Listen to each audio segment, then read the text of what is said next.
Per hour की speed से। सुरेश भी सिटी ए से सिटी बी तक जाता है 77 की स्पीड से। तो दो लोग हैं, रमेश और सुरेश। रमेश जो है सिटी ए से सिटी बी तक जाता है 44 किलोमीटर पर आवर की स्पीड से, रमेश। ठीक। सुरेश जाता है सिटी ए से सिटी बी तक 77 की स्पीड से। अब यहां से एक बात समझ आई कि रमेश और सुरेश दोनों सेम डिस्टेंस कवर कर रहे हैं। ऐसा लिखा नहीं है कहीं भी, खुद से सोचा कि दोनों शहर ए से शहर बी जा रहे हैं, बराबर दूरी जा रहे हैं दोनों लोग।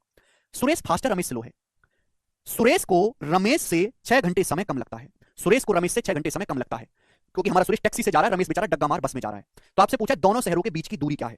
दोनों शहरों के बीच की दूरी, दूरी आपको निकालनी है, स्पीड दी हुई है, तो केवल टाइम आपको निकालना पड़ेगा। अब रमेश और सुरेश की अगर मैं स्पीड की बात करूं, दोनों लोग सिटी ए से सिटी बी तक जाते हैं। रमेश जाता है 44 की स्पीड से, सुरेश जाता है 77 किलोमीटर पर आवर की स्पीड से। स्पीड की एक्जैक्ट वैल्यू है क्योंकि जब मैं डिस्टेंस निकालूंगा तो मुझे स्पीड और टाइम की एक्जैक्ट वैल्यू चाहिए। अगर सेम डिस्टेंस जा रहे हैं तो स्पीड का रेशियो क्या है, 11 चौक 44, 11 सत्ते 77। स्पीड का रेशियो है 4:7। तो टाइम का रेशियो रिवर्स होगा मेरे दोस्तों। रमेश और सुरेश के टाइम का रेशियो रिवर्स होगा 7:4। रमेश को 7 मिनट समय लगता है तो सुरेश को 4 मिनट समय लगता है।